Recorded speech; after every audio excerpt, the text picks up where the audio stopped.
My name is Charlotte. Since my son was born, Christmas has become less about the holy night and more about preparing a huge chicken dinner, using my child's belief in Santa as a shield and getting pestered for the latest trend video games. I'm 40 now. These new video games are pretty expensive, and before you know it, a new console is out and you find yourself having to buy the whole thing again. But Santa never says, hold up, because a new one will come out, so we parents sadly prepare the gifts for our son. Even though my son says there is no such thing as Santa, he conveniently claims this year I'll get Super Mario from Santa. Profit-minded son, wonder who he takes after, me? Today's story is about the time before I was blessed with a son who's just like me. I really want you to hear it. As a child, I was, well, it's hardly worth mentioning, just as the title suggests. I lived in the shadow of my brother Nathan, who was a year older, excelling at everything and considered a genius. Well, even if he was a genius, up until the lower grades of elementary school, it was nothing extraordinary. Things like being able to read signs unusually well for his age, mastering riding a bike in less time than other kids in the neighborhood, or being fast at running. But for our parents, it was enough to proudly say, our son can do anything and everything, isn't he amazing? On the other hand, I was average in every aspect. The epitome of ordinary, an ordinary child. I had to practice more than most to learn to ride a bike, and my report cards were a neat rows of C's, not outstanding but not a failure either. In other words, I was a child with no particular distinguishing features. You could call me a professional at being average. At first, my parents thought it was normal for the younger sister to develop slower, but gradually they started treating my brother and me differently. They would attend his parent-teacher days, but not mine. At the sports festival, they would video him just standing in line and wouldn't even take a photo of me. I was both frustrated and lonely, so I worked hard and managed to score 100 on a test. But instead of praise, I was met with a cold response from my mom. Nathan always gets 100. Aren't you embarrassed to brag about getting 100 just once or twice? You're always so bland and clumsy. That was the moment I realized I would never be in my parents' eyes unless I surpassed my brother. Eventually, my brother joined the local soccer team and became a prominent figure with his exceptional athletic ability. My mother would beam saying, Nathan is amazing, as other moms praised him. If he scored a goal, dinner that night would be lavish, and if his team won a championship, he would be rewarded with new clothes or shoes. But I was the one who had to eat the leftovers my brother didn't want, and I was given his old rewards when they were no longer new. The difference between us was like that between a king and a commoner, maybe even less. In those days, I wasn't shedding tears, not at all. Maybe because it had been that way for so long, I gradually became emotionally detached from my family. Crying over every little thing would have been too much for my heart. I had to close off my emotions to protect myself. When I was in the upper grades of elementary school, my life began to change. My father, who had been working at a franchise restaurant, decided to start his own business. My mother helped with his work, and for some reason, I ended up being responsible for the household chores. Why did I have to do the housework and not my middle school brother? It was useless to ask. The reason is Nathan is busy with his club activities was the only answer I got. Even when I reached middle school, I was still stuck doing the chores. Entering adolescence, I started to rebel a bit, saying, let me have some freedom. But my mother scolded me, Charlotte, you shouldn't be playing around, and even forbade me from joining any clubs. As a result, I never got to walk home with friends after school. Right after leaving school gate, I was always in a rush to go grocery shopping. The school and the supermarket were far apart and in opposite directions. Yet my parents would mock me, saying, Nathan is amazing at both clubs and studying. Compared to him, Charlotte really has no redeeming qualities.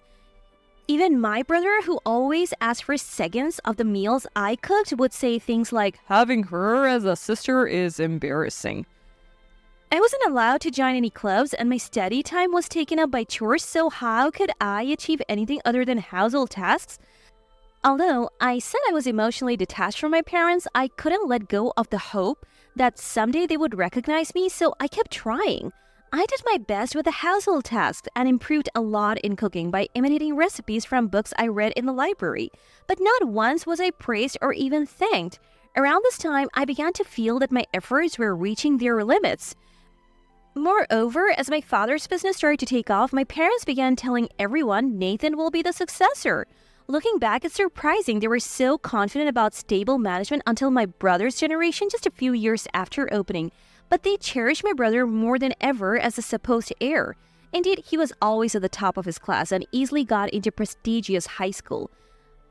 My Nathan has such flair in everything he does, but Charlotte, even as Nathan's leftovers, she's terrible.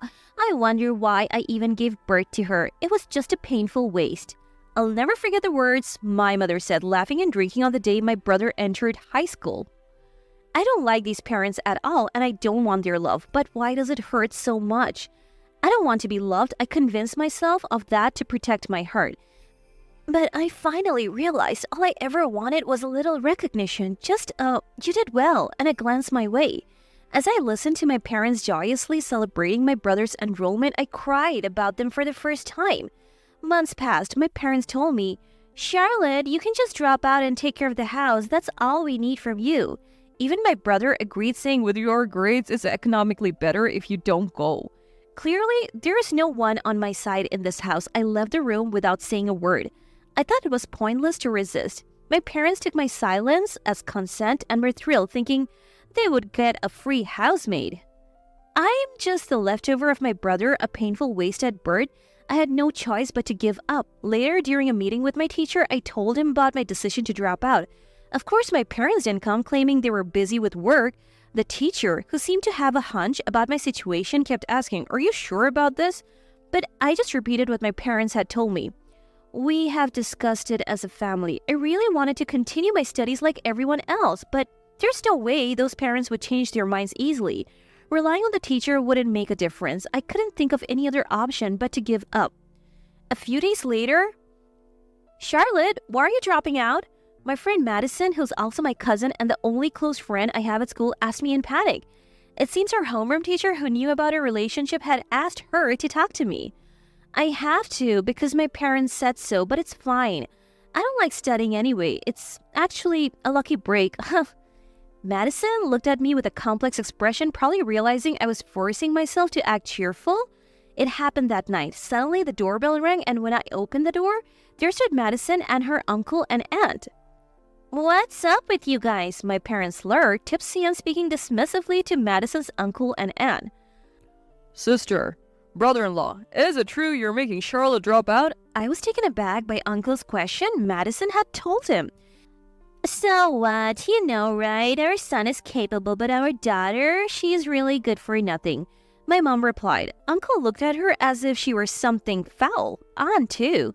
Madison just looked down quietly. Even though they're relatives who know the situation, it's hard to be seen as lesser by your own parents. I was filled with a mix of shame and pain. To be honest, a plain daughter with no future is practically unnecessary. The eldest son is more important. Why don't you take her? My mother joked. Then Uncle replied seriously, "We'll take you up on that offer," and walked straight towards me. "Charlotte, if you're okay with it, would you come and live with us, become our daughter?" Aunt chimed in. "I even changed your diapers when you were little. We have always seen you as our own child, and it's hard for us to see you suffering like this." But I couldn't answer. Really? Become their daughter? Could I finally be happy this time? Would I be compared to Madison and feel unwanted again? Sensing my thoughts, Madison said, "From now on, we'll be cousins, sisters, friends, and not just that, but rivals too." I believe those words could only be spoken by Madison, who had seen my upbringing more closely than anyone else. I don't want to be compared to my brother unilaterally. I want to fight on equal terms, at least be seen as a rival, not inferior. She remembered the words I had once whispered. Tears welled up in my eyes from Madison's boundless kindness and her uncle and aunt's warmth. Yes, I want to live with Uncle's family. I want to be sisters with Madison." As I said this, Aunt hugged me, saying, "I'm sorry it took so long to decide." And Uncle grasped my hand, apologizing for being late to come for me. Madison beamed. "We are going to the same high school, and we'll definitely make the dream of eating ice cream together on the way home come true," with a thumbs up. My parents and brother were stunned, never imagining that their casual remarks would lead to me actually being adopted. But I finally got the family I had always wanted on my own terms. It felt like a sudden clearing of my vision, a dreamlike surreal feeling.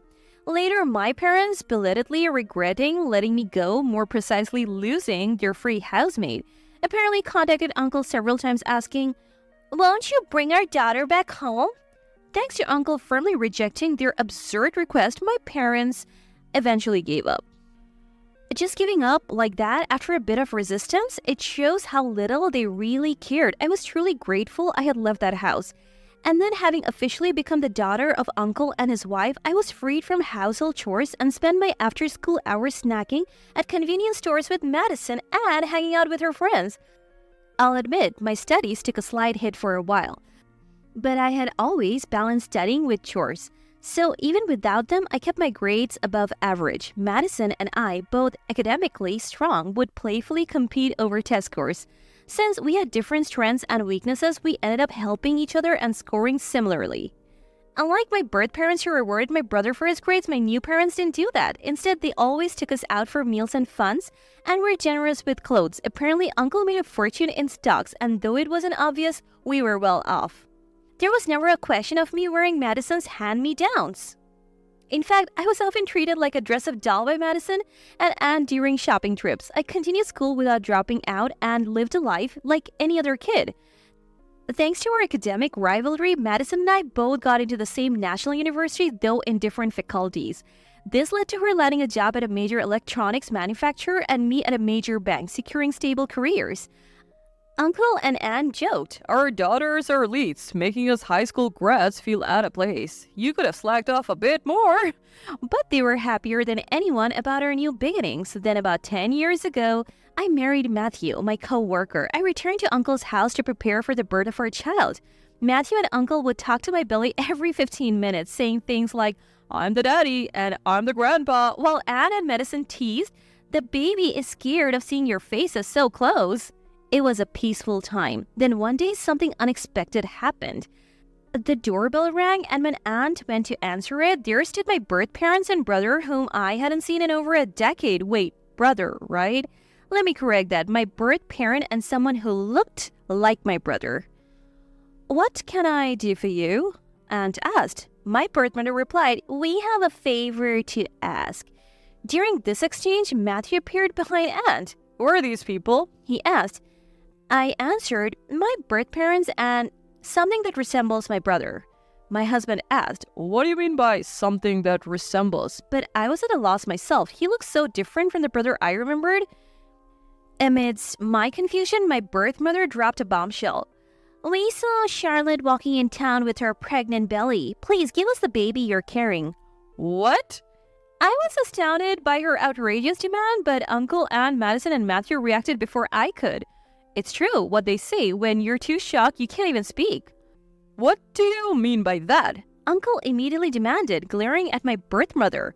"This child, this failed son." Saying this, she grabbed the man who looked like my brother by the neck and dragged him in front of us. Yes, he had changed so much from when we lived together that it was no wonder he was barely recognizable. His chin had doubled and his face was covered with unkempt stubble. His belly looked like it had 3 layers, and even his wrists, which are usually hard to fatten, were chubby. His upper arms were so flabby they seemed like they could be trampolines. His hair was a mess, looking as if he had walked through a storm, and despite it being winter, he was wearing thin clothes. His shoes were scuffed, his sweater was dirty, and his jeans were so tattered they were beyond just being distressed. It was a critical condition, so should I say on the brink of death? How could he not be cold with all these gaps in his clothes? The brother I remembered, a slim and muscular soccer player, was nowhere to be seen. The man before me was unrecognizable, and I wanted to deny any blood relation to him. According to my birth mother, my brother had wanted to learn about society and didn't immediately take over the family business, instead working for a major corporation. He married his middle school sweetheart, but they divorced after it was discovered he was infertile. The cause was apparently due to a disease acquired from too much playing the field. He had been caught in his youthful infidelities and his wife left him. After his infertility was revealed and the divorce, my brother, facing the biggest failure of his life, quit his job and shut himself away, saying he didn't want to deal with people anymore. Now he rarely bathed, stayed in his room, and today was somehow dragged out by my birth mother like a prisoner, I thought, but kept silent. "Please, without this, our family name and the business will die out. Give us your child. This is the only way left." Please, Charlotte, with this dirty son, we can't keep the house and business going. Help us. They pleaded, tears and deep bows included. I coldly brushed off their pleading. Is your problem in your heads? And who exactly are you? Bowing to people who consider themselves strangers is just meddling. You're our blood-related daughter. I didn't raise you to be this cold. My father yelled, face red with anger. I don't remember being raised as a child by you. I cooked my own meals. Sure, you provided food, but I managed it all. What do you mean by raising? And you, people who couldn't even properly raise their daughter, now want to take her child? What kind of nerve do you have? My blunt words made them suggest, you could even cut ties with uncle's family and come back to us.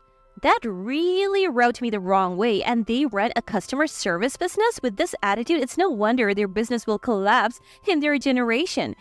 They don't need an heir. I let out all my pent-up feelings. First of all, that dirty guy is your child. Discarding him because he's dirty like a mop? Aren't you the worst as parents? Think I would return to such a home? Ridiculous. You took care of a child only to discard him when convenient. So selfish. Children aren't jewelry. Don't discriminate against your own children based on their abilities. Love them equally. The failure before us became a failure because he never faced hardship. If you guys hadn't spoiled him, this wouldn't have happened. Sure, he's dirty and a failure now, but if you're so desperate, why not polish him up? He used to be excellent, and you stop wallowing in one setback. Lacking the spirit to face adversity, I was let down many times by you two standing here. My husband just smiled silently at my outburst. Uncle and Aunt looked at me with pride. Only Madison, my sister, was raising her fist high, as if to say, go on, more. To this, my birth mother said with a forced smile, I regret what I did to Charlotte. I couldn't do anything as a mother. Mother? I don't feel anything for that word. What? But I am your mother. Did you say something? A mosquito in the middle of winter? I pretended not to hear my birth mother's words, looking around as if searching for something. Frustrated by my reaction, she burst out, if you had been decent from the start, none of this would have happened. Just because you come crawling back when it suits you doesn't change your true nature. It's too late to pretend now. At my words, my birth mother's face turned pale. Listening silently until now, my birth father, frustrated with how things weren't going his way, grabbed my birth mother's hair and shouted, apologize to your daughter. I'm sorry, Charlotte. Please consider. Think positively. Positive? How could I? I don't care about being your heir or anything. If you want to continue the business, why don't you find some other genius blood to carry it on? I laughed at their plea. My father raised his fist to me, but my husband quickly shielded me. Aunt and Madison also moved to protect me, piling on top of me. Great teamwork. You're the one who needs to stop, brother-in-law. Charlotte is our daughter now. If you make any more trouble, I'll call the police. Uncle stared at my birth parents with an anger I had never seen before. Matthew, equally fierce, taunted my father. Nice arm you have there. Pull too hard and it might just pop out of his socket, huh? He smirked, holding my father's arm. Matthew had practiced boxing at the gym. Though his strength was more like a gentle gorilla, but a gorilla is a gorilla. Still, his formidable presence was undeniable. The corner of such a man's mouth turned up in a disgusting smile and he aimed at shoulder joint. That must be scary. The man who looked like my brother shrank back and my father gasped in fear. If you bother my family again, I won't hold back. Matthew glared at them. We're sorry. We won't come near you again. Please forgive us. My birth father and the man begged, bowing deeply. Is that all you have to say for your apology? Huh? They looked puzzled at my question. Oh, I see. After a moment of confusion, realization dawned on their faces. We are sorry for everything. We treated you horribly, ruined your life. They still don't get it. I don't think my life was ruined despite being mistreated because Uncle's family and my sister helped me. Uncle and Aunt's eyes welled up at my words. You're wrong. You're the sister here, Madison said, her eyes brimming with tears and a smile on her face. These people are truly my family. Thank you. There's nothing to forgive or not forgive, just memories to forget. Carrying grudges and resentments is too shameful to face my unborn child. I want to be a strong-willed mom. with a big heart, so I'll forget you never existed in my life, not then, not now. My birth parents realized their plan to take my child was completely futile. They let out a wail of despair. So much for not disturbing the neighbors. I refrained from saying that their shop would inevitably fail anyway. They would learn soon enough. Then Matthew suddenly spoke up. Oh, I have one thing to thank you for. We all looked puzzled, wondering why he would thank such people. If you hadn't given birth to her, I wouldn't have met her. Thank you for bringing such a wonderful wife into the world. But please, give up on her and the baby. After that, he urged us back inside. Let's go back inside before Tammy gets cold. True. These dirty people aren't good for prenatal influences. Madison agreed. You shouldn't say that. Aunt laughed. All right, I'll sing a lullaby. Uncle offered enthusiastically. That's too close for the baby, Dad. You can't sing. Madison and I joked. My birth parents and the man who resembled my brother could only stand as the door closed on them. Later, their shop inevitably went out of business. They ignored customer complaints about late orders and poor service, and gradually customers stopped coming. Now aging, my birth parents struggled with part-time work while supporting my unemployed brother. As for me, after having a boy on my first birth, I was blessed with 2 more boys. With 3 boys, it's nonstop chaos every day. They start fighting the moment I turn away, though it's never over anything serious. My brother's sweater is cooler. They argue, fighting over clothes that are the same design but different sizes. It's all the same anyway. I drew a nice picture, they would say, after using scrubbing bubbles to dry in the bathroom, using up an entire can. Why use a whole can? Every few months, there's a scratch on the wallpaper. When Uncle and Aunt visit, Aunt would say, "Why don't you do it?" And Uncle gets roped into fixing it. Well, he willingly repairs the wallpaper out of kindness. Matthew laments, I got a promotion, but all my money goes to fixing wallpapers. Stop breaking the expensive windows. He says, squinting lovingly at our sons. I'm so glad we moved out of the rental and bought a house. By the way, Madison also got married and had a daughter. We're not rivals anymore. We remain sisters, cousins, and best mommy friends.